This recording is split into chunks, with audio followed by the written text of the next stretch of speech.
So,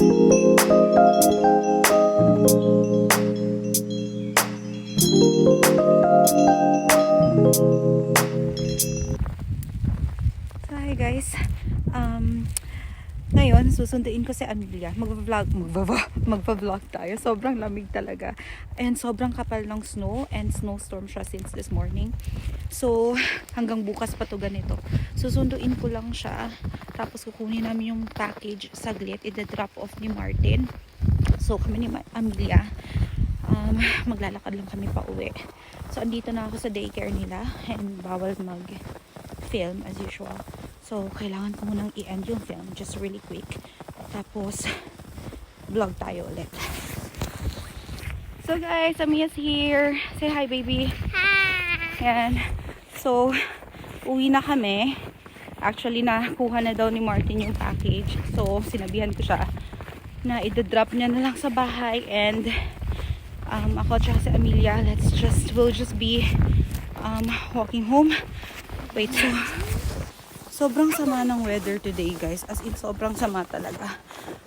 Ipapakita ko sa inyo ngayon para naman hindi kayo ma-bored na mukha ko lang yung nakikita nyo.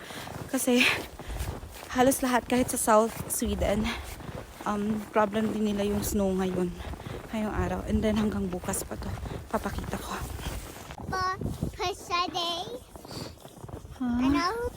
Ayan, sobrang lamig, guys. Mama. Nakita nyo lang talaga, nakifeel nyo lang talaga. Grabe, sobrang lamig. Mama. I know what you should do when someone pushes you. What then? You say a stop. Yeah. I have to. So, ayan yung place namin. Grabe, parang lahat black and white lang sa camera. Parang hindi colored. Grabe, sobrang lamig talaga. It's like a white village, but So, umabot na din kami ng negative 22, negative 23 last week. it's like a Tapos ngayon, mga nasa 9 or 11, mga ganun. Negative, syempre. Tapos, grabe yung snow talaga. Masakit sa kamay. Nakakapagod maglakad kasi. Sobrang kapal ng snow. Ayan. So, November and December, hindi talaga ganito lala yung snow namin. Ngayon lang, January. So ngayon, uwi na kami. It's just parang 1:30 yata ng hapon. Bukas, Wednesday, maganda na yung araw Wednesday, whole day sunny. Tapos Thursday naman, cloudy na may pagka-sunny. So, at least may araw na. Hindi kagaya ng ganito. Grabe, sobrang lamig na. Parang ang sakit-sakit na ng cheeks mo. Sakit-sakit ng kamay. Wala pa akong gloves. Kasi nakalimutan ko na sa loob ng bag ko yung gloves ko. Pero malapit naman na yung apartment namin. So, okay lang. So, dito na yung sa amin banda. Malapit na. Tatawid lang kami. Come here. So, ganito yung situation namin dito sa Sweden, guys. Tapos yung iba, tuwang-tuwa pa pag nakakakita ng snow sa picture. Ang hirap, ang lala.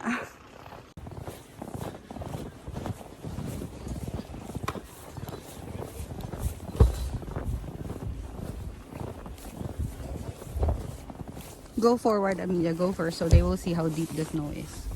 Go faster.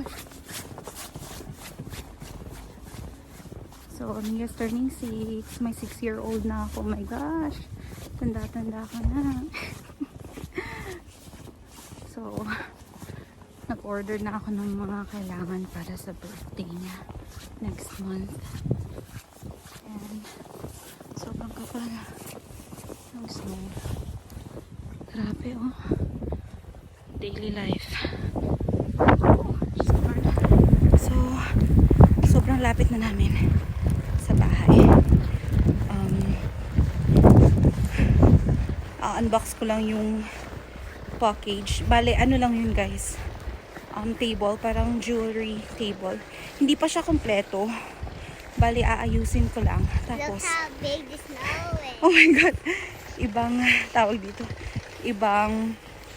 Oh My God, what is this? Big Iba- snow. Ibang, Powder.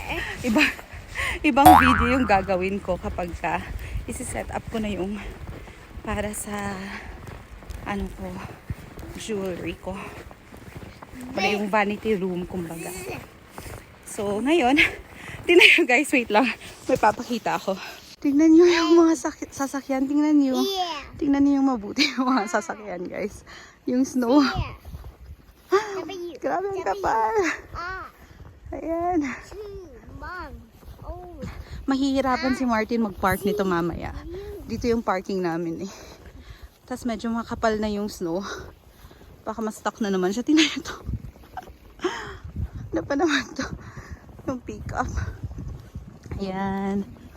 Kaya ayaw ni Martin ng pick-up kasi magiging ganyan yung sitwasyon. So, dito na kami. Pasok na kami. So, hi guys, we're home now. Baka we're home, I'm home. Baka magtaka kayo bakit ako lang wala si Amelia kasi next day na to. Hindi ako nakapag-vlog pagkatapos kahapon nung dumating kami sa bahay kasi sobrang kalat ng bahay, so kailangan kong maglinis. So ngayon, andito na yung package. So ito siya, ayan. Ayan, so ito siya, ano lang siya guys, yung parang maliit na table, and I've been trying to look for a review online and wala akong mahanap talaga kahit sa YouTube. So, I was thinking, why not make a new one para dun sa mga gustong bumili ng ganito, or for those of you who are like planning to buy some Amazon tables, kasi marami siya sa Amazon and AliExpress, nakita ko siya. But here in Sweden, I got it from Vida XL. Binili ko to guys, not for like a vanity table, but for my jewelry stuff, kasi I'm starting to collect like jewelries, and apparently hindi ko pa natanggap yung organizer, so hindi ko muna i-fix yung vanity room ko. Vanity room, parang correct. Pero yun na nga, i-open ko lang siya, ipapakita ko siya sa inyo kung gaano siya kaliit, kasi maliit lang talaga siya. Tapos, tingnan natin kung sturdy ba siya or kung worth it ba siya sa price. So, yep. So, ayan na siya guys, yung ating package. So, i-open lang natin siya. And since wala si Martin, so I'll be doing the building of this table. Kasi, hindi ko na siya maantay. And sobrang tagal niya kasi umuwi. Mga 4:30 pa yun. Tapos susunduin niya pa si Amelia. Kasi hindi ko sinundo si Amelia ngayon guys. Kasi nga, I'm planning to make an unboxing. Wait, tabingi tayo. So, ayan. So, ito na yung ating box. Ayan.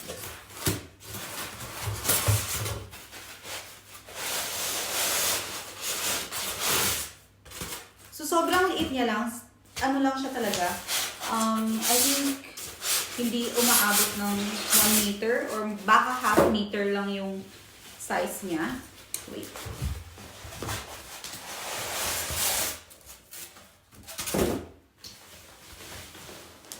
Oh my gosh, ang bigat. Ang bigat pala niya. Ano na kaya?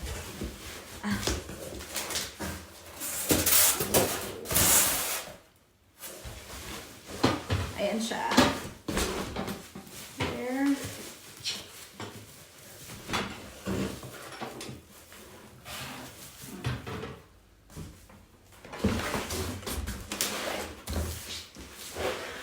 Guys, ito yung legs niya for sure. Tapos ito yung body. So ang gagawin ko, ang dami ko namang emails, wait lang. So I'll just open the leg part para makabit na natin siya kaagad. So dito sa Sweden guys, kapag ka bumibili kayo ng furniture, talagang matututo kayong i-build up to kasi do it your way. Do it your way dito. Wala silang, alam niyo yung parang ready-made na, tapos i-deliver na lang sa bahay nyo, kagaya sa atin sa Pinas. So dito guys, talagang kailangan kayo pa yung mag-connect. Pero meron naman silang manuals or instructions. So ganito lang yung leg niya. Tingnan natin. Syempre, 4 yung legs. Alam nga naman 3 guys. Ayan.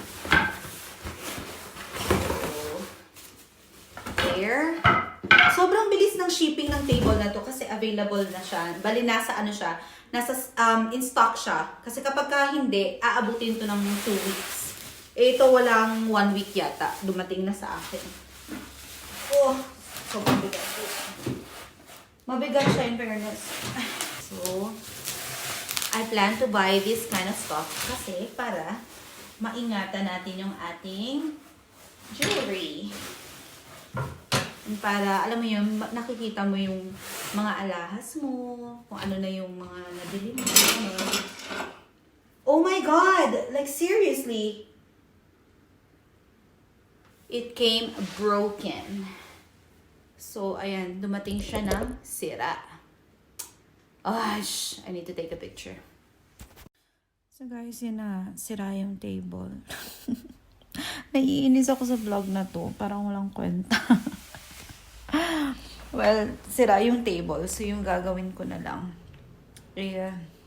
Sinubukan ko namang i-contact yung Vida XL. Pero, wala silang by phone na support. So, they only have through chat. And it takes forever. Parang siguro 30 minutes na ako naghihintay to have someone cater my concern. Pero apparently, hindi pa talaga sila nagre-reply or wala pang update or what. So, I just left them an email and a picture regarding my order. So, ngayon, ewan, kakain na lang siguro ako kasi hindi pa ako kumakain and it's already 2:30.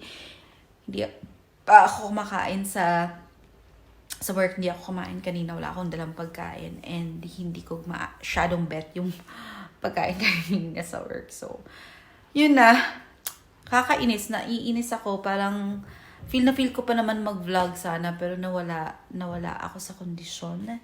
So, ngayon, i-close ko na lang yung vlog guys para may ma-upload lang din tayo. Tapos, babalitaan ko kayo next na vlog natin kung ano na yung nangyari sa table natin and if ever papalitan nila yung table ko. So, we'll see. But anyways, sorry guys kung sobrang nonsense yung vlog natin. But thank you for watching still. And if you reach until this part, thank you so much. And don't forget to hit the subscribe button down below kapag hindi pa kayo nakapag-subscribe. And give this video a thumbs up. Thank you and have a good day. Bye!